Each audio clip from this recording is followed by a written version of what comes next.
بسم اللہ الرحمن الرحیم۔ السلام علیکم۔ حضرت یوسف علیہ السلام سے خوابوں کی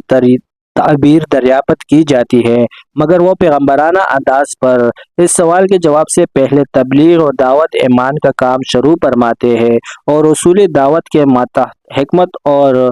دشمندی سے کام لے کر سب سے پہلے ان لوگوں کے قلوب میں اپنا اعتماد پیدا کرنے کے لیے اپنے اس معجزے کا ذکر کیا کہ تمہارے لیے جو کھانا تمہارے گھروں سے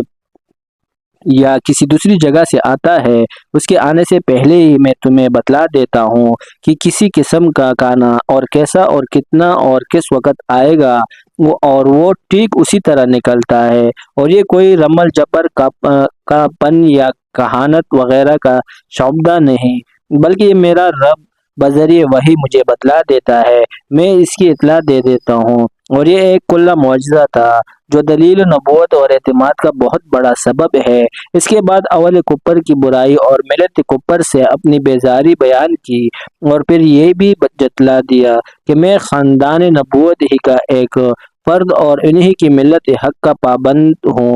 میرا آبا واجد ابراہیم و اسحاق و یعقوب ہے۔ یہ خاندانی شرافت بھی عادتاً انسان کا اعتماد پیدا کرنے کا ذریعہ ہوتی ہے۔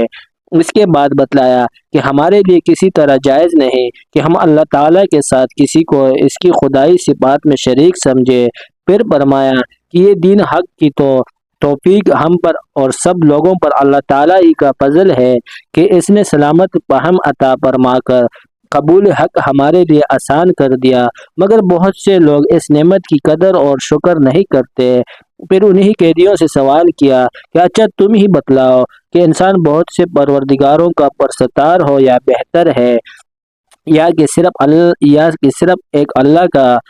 بندہ ہے جس کا قہر و قوت سب پر غالب ہے۔ پھر بت پرستی کی برائی کی اور ایک دوسرے طریقے سے یہ بتلایا کہ تم نے اور تمہارے باپ دادوں نے کچھ بتوں کو اپنا پروردگار سمجھا ہوا ہے، یہ تو صرف نام ہی نام کے ہیں جو تم نے گڑھ لیے ہیں، نہ ان میں ذاتی صفات اس قابل ہے کہ ان کو کسی ادنیٰ قوت و طاقت کا مالک سمجھا جائے، کیونکہ وہ سب بے حس و حرکت ہے۔ یہ بات تو ان کو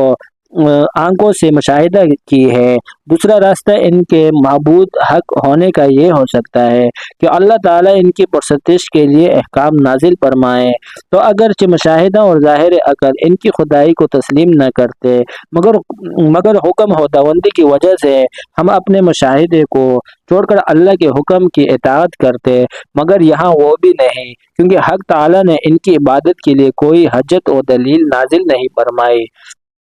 بلکہ اس نے یہی بتلایا کہ حکم اور حکومت سوائے اللہ تعالیٰ کی کسی کا حق نہیں، اور حکم یہ دیا کہ اس کے سوا کسی کی عبادت نہ کرو۔ یہی وہ دین ہے جو میرے آبا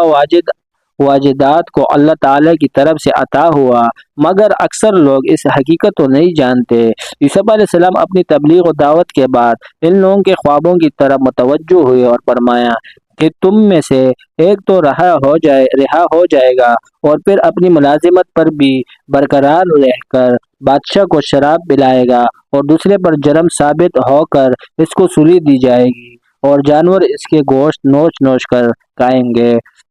ابن کثیر نے فرمایا کہ اگرچہ ان دونوں کے خواب الگ الگ تھے اور ہر ایک کی تعبیر متعین تھی، اور یہ بھی متعین تھا کہ شاہین ساقی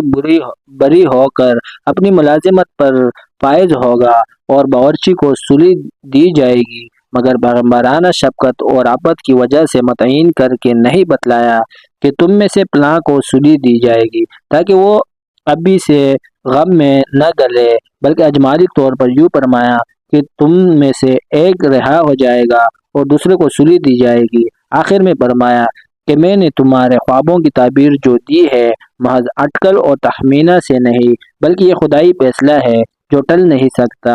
جن حضرات مفسرین نے ان لوگوں کے خوابوں کو غلط اور بناوٹی کہا ہے، انہوں نے یہ بھی فرمایا ہے کہ جب یوسف علیہ السلام نے خوابوں کی تعبیر بتلائی تو یہ دونوں بول اٹھے کہ ہم نے تو کوئی خواب دیکھا ہی نہیں، محض بات بنائی تھی۔ اس پر حضرت یوسف علیہ السلام نے فرمایا چاہے تم نے یہ خواب دیکھا یا نہیں دیکھا، اب واقعہ یوں ہی ہوگا جو بیان کیا گیا ہے۔ مقصد یہ ہے کہ جھوٹا خواب بنانے کے گناہ کا جو ارتکاب تم نے کیا تھا، اب اس کی سزا یہی ہے جو تعبیر خواب میں بیان ہوئی ہے۔ جزاک اللہ۔